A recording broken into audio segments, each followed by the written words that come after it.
Este é o Tio Dom e ele tem um grande problema. Há algumas semanas, o Tio Dom atacou o oásis iraniano no Oriente Médio. Exceto que o oásis iraniano não ficou nada feliz com isso, e não só lançou ataques de retaliação contra os aliados da selva dos Estados Unidos no Conselho de Cooperação do Golfo, mas, mais importante, revogou as permissões de passagem para todos os navios que transitam por suas águas. Especificamente este trecho de água, o Estreito de Hormuz. Um estreito com apenas 34 quilômetros ou 21 milhas de largura. Poxa, você provavelmente conseguiria atravessar isso de carro em 20 minutos. Mas, deixando o tamanho de lado, esse trecho de água é importante porque quase 20% de todo o suprimento mundial de petróleo passa por esse canal. Mas isso não é tudo, porque além do ouro negro que mantém as usinas funcionando, os aparelhos ligados e o ar-condicionado ligado durante o verão, muitos e muitos produtos essenciais para a vida, como a conhecemos também, passam por essa mesma via marítima. Um terço do fertilizante do planeta, necessário para cultivar as plantações que eventualmente viram comida na nossa mesa. Um quinto do gás natural liquefeito do mundo, ou GNL, um insumo necessário para manter as redes elétricas funcionando.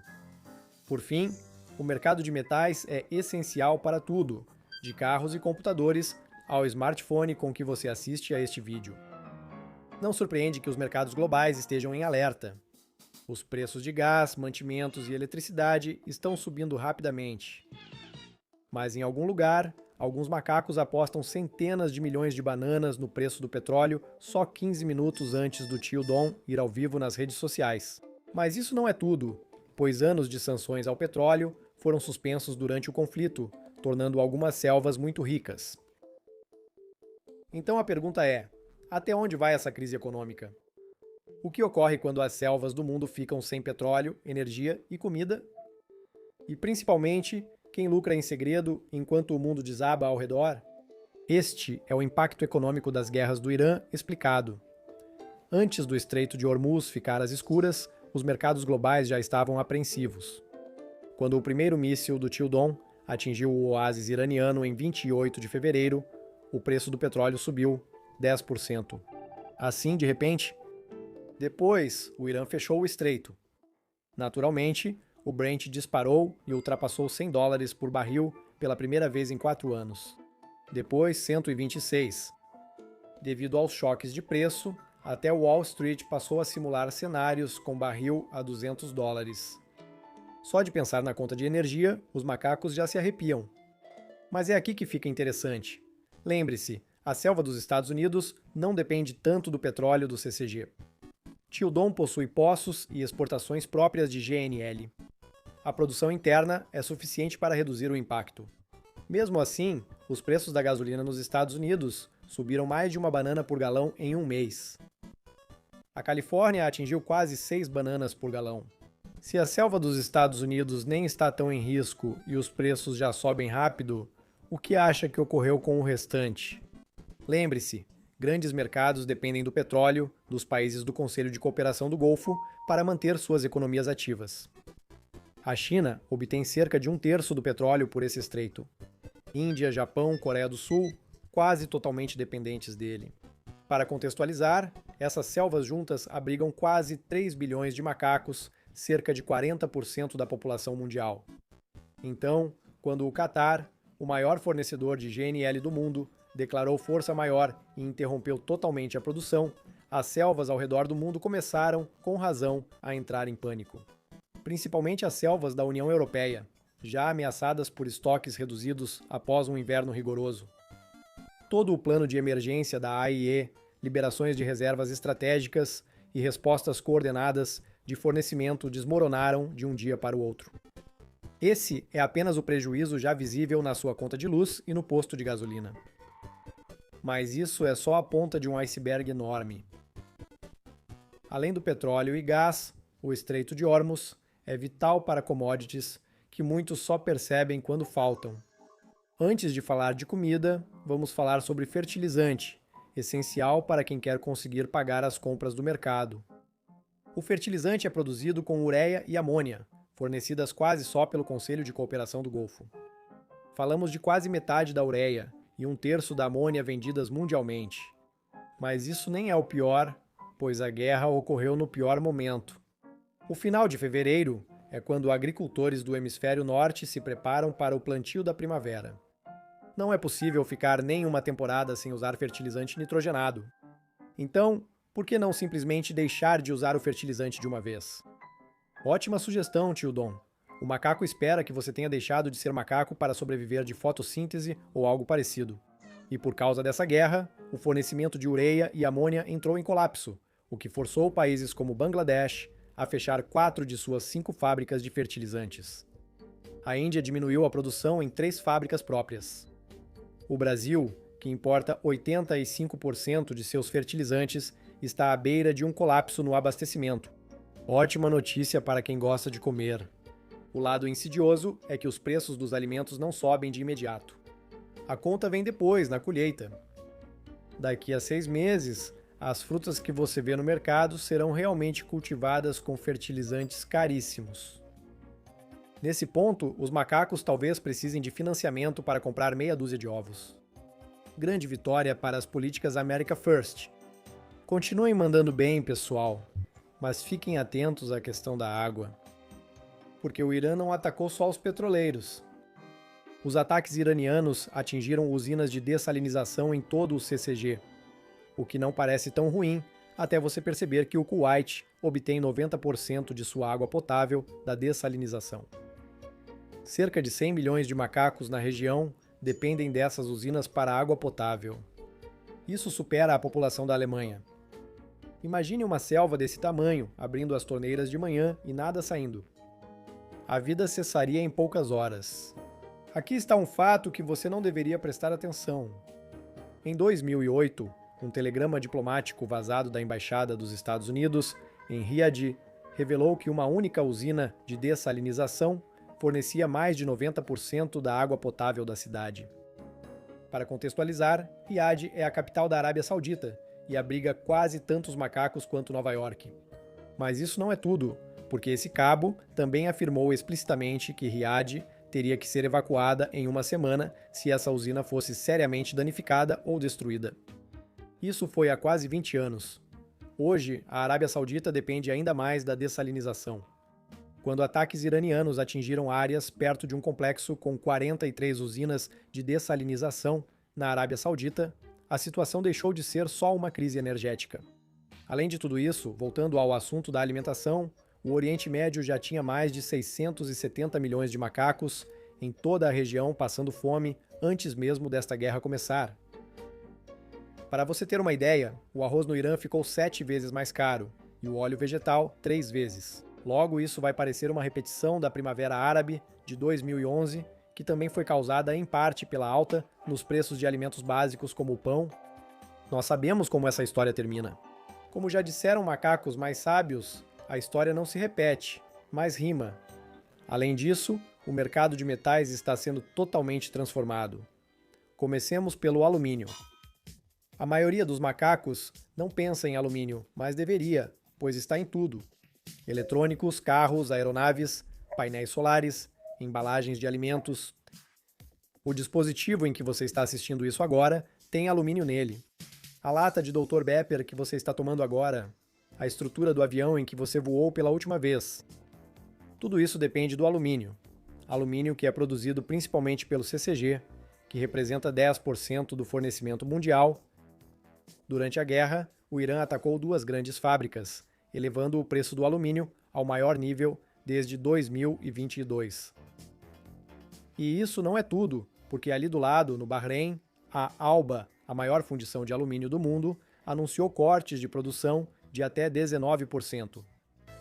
Analistas já consideram isso um déficit global anual, mas também a falta de enxofre. O CCG fornece cerca de 45% do enxofre comercializado no mundo. Tudo isso está parado no porto, aguardando a reabertura do estreito se acontecer. Por que o enxofre é tão importante? Isso porque ele é usado para produzir ácido sulfúrico, essencial na mineração de cobre, extração de níquel, fabricação de chips e produtos químicos industriais.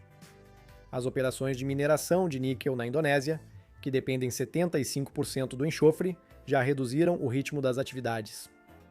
Fábricas de semicondutores que usam ácido sulfúrico de alta pureza para limpar lâminas, começam a ficar sem um material desconhecido pela maioria, e ainda há o hélio, subproduto silencioso do gás natural do Catar, lembrado por muitos apenas das aulas de química do ensino fundamental. O Catar responde por quase 1/3 do suprimento global. Quando ataques iranianos atingiram Ras Laffan, a produção de hélio parou. Assim, de repente, os preços subiram 100% em poucos dias. Porque lembre-se, o hélio não serve só para balões. É fundamental para resfriar máquinas de ressonância magnética em hospitais e fabricar chips, além de ser usado em tecnologias aeroespaciais e de defesa. E ainda nem chegamos à melhor parte.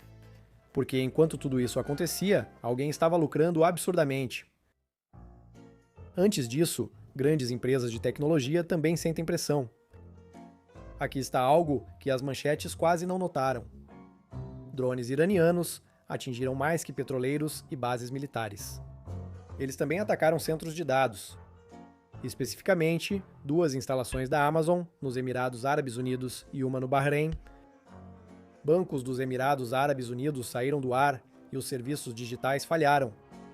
Foi a primeira vez que uma força militar atacou centros de dados comerciais de forma deliberada. Então, por que isso importa? Porque o CCG não se resumia ao petróleo. Ele vinha sendo discretamente posicionado como sede da próxima geração da infraestrutura global de IA. Microsoft, Google e Amazon investiram massivamente na região. Todos apostavam que o Golfo era estável para sediar a infraestrutura digital mais crítica do século XXI. Todos sabemos como isso terminou. Se antes o petróleo era o sangue da economia do século XX, agora os data centers assumem esse papel no século XXI. O Irã mantém uma faca no pescoço dos principais players do Vale do Silício. Ok? É muita coisa. Vamos recapitular com o que estamos lidando aqui. Preços do petróleo em alta. Choque nos fertilizantes ainda não afetou preços dos alimentos. Uma crise hídrica no Golfo. Escassez de metais limita fornecimento de chips. E o primeiro ataque militar à infraestrutura comercial de IA da história. Mesmo assim, em algum lugar, um pequeno grupo de macacos está indo muito bem. Vamos conhecer os jogadores. Primeiro, vamos fazer um desvio para as tundras da Sibéria e aprender um pouco sobre sanções. Por quê? Porque o tio Vlad lá na selva russa vem lidando com as sanções da selva dos Estados Unidos há muito tempo, mesmo antes do tio Dom assumir o cargo. Antes, uma breve revisão sobre como funcionam as sanções dos Estados Unidos. A selva dos Estados Unidos pune petroleiros russos. Isso desestimula empresas e, principalmente, outras selvas a comprarem petróleo russo. Por quê? Porque essas sanções são basicamente um anúncio de que qualquer um que comprar petróleo russo corre o risco de ser completamente excluído do sistema financeiro dos Estados Unidos. Quem liga? É só negociar em outro lugar, certo? Mas não é tão simples. Porque a selva dos Estados Unidos não é qualquer selva. Ela é 2 coisas ao mesmo tempo. Primeiro, é o maior mercado consumidor do planeta. 330 milhões de macacos, com poder de compra que faz ministros das finanças do mundo inteiro salivarem. Perder esse mercado é uma catástrofe total. Acordos comerciais, contratos de fornecimento e parcerias de exportação terminaram. Mas esse é, na verdade, o menor problema, pois lembre-se, o mercado mundial depende das bananas dos Estados Unidos. Quase todo barril de petróleo no mundo é precificado em dólares americanos. Todo o grande pagamento do comércio internacional passa pelas bananas dos Estados Unidos. Todo banco sério, refinaria ou empresa de transporte marítimo no mundo precisa acessar o sistema de moeda banana dos Estados Unidos para operar. Quando Washington corta seu acesso, não se trata só de perder a enorme base de clientes da selva dos Estados Unidos, pois as sanções tornam o negócio radioativo para os mercados globais. É isso que as sanções dos Estados Unidos podem fazer, e é por isso que elas são a ferramenta econômica de persuasão favorita da selva há décadas. Poucos conhecem isso tão bem quanto o tio Vlad, porque as sanções vêm se acumulando desde 2014, quando a Rússia invadiu a Ucrânia pela primeira vez. E depois da invasão total, em 2022, os Estados Unidos e seus aliados apertaram ainda mais a economia russa. Sanções congelaram ativos, bloquearam exportações e focaram no petróleo russo. Isso dói, pois é uma das principais exportações da Rússia. Agora, excluído dos compradores ocidentais, foi forçado a vender com grandes descontos para quem ainda aceitasse. Índia-China. Qualquer um disposto a arriscar a ira do tio Dom. Não foi bonito, mas funcionou, mesmo que por pouco. Então começou a guerra com o Irã. De repente, com 20% do petróleo mundial bloqueado, o mundo entrou em pânico e o tio Vlad tinha o que todos precisavam: petróleo. Muito petróleo, parado em petroleiros, sem destino devido às sanções econômicas dos Estados Unidos. Aqui, a situação fica insana.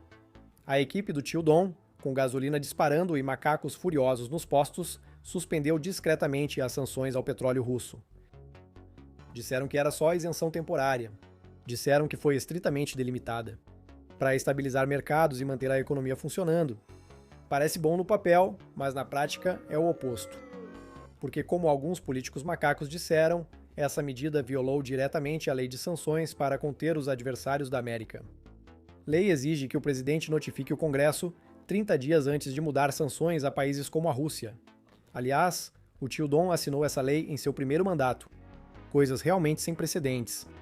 Mas isso não é tudo, porque o momento disso tudo parece incrivelmente, como o macaco diz mesmo, conveniente. Relatórios de inteligência dos Estados Unidos confirmaram que tio Vlad fornecia imagens de satélite e dados de direcionamento de alvos para drones ao Irã. Informações usadas para atacar bases dos Estados Unidos, o que resultou em 7 baixas americanas. Espera aí, deixa o macaco entender direito. A selva dos Estados Unidos suspendeu as sanções de petróleo contra a Rússia, a mesma Rússia que, segundo a inteligência dos Estados Unidos, está fornecendo informações ao seu inimigo de guerra, o Irã, para atacar os Estados Unidos de forma mais eficiente. O que a gente está fazendo aqui? E o fim dessas sanções faz com que o petróleo russo volte a estar de bandeja, garantindo ao tio Vlad um enorme lucro para sua economia. Enquanto isso, os preços de tudo aumentam em casa. Mandaram bem, o Conselho da Paz vence de novo.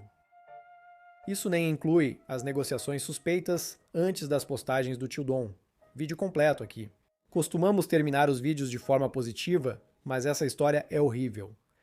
Mesmo assim, há uma luz em meio a tudo isso. O restante do mundo não está ansioso para alimentar ainda mais essa crise. Países da OTAN já disseram que não querem se envolver, e a Espanha foi além ao fechar seu espaço aéreo para aeronaves americanas. Até nos Estados Unidos, vozes de ambos os lados fazem perguntas desconfortáveis. Mas o dano econômico já ocorreu e logo todos sentirão. O impacto dos fertilizantes ainda não chegou à sua conta do supermercado. A crise dos metais ainda afeta cadeias de suprimentos. E em algum lugar, os espertalhões que apostaram que tudo isso aconteceria já estão contando seus milhões. Vamos continuar acompanhando essa história conforme ela se desenvolve. E para ser sincero, ninguém sabe realmente como toda essa situação vai se desenrolar. Mas Monkey espera que, na próxima vez que você ouvir notícias sobre a guerra do Irã, entenda melhor o que ocorre nos bastidores. Lembre-se, este vídeo é só uma sátira sobre macacos em uma selva fictícia. Por favor, não processem o Monkey. Agradeço muito aos generosos membros da República das Bananas pelo apoio e financiamento destes vídeos. Vocês são realmente incríveis. Se cuidem e nos vemos no nosso próximo vídeo.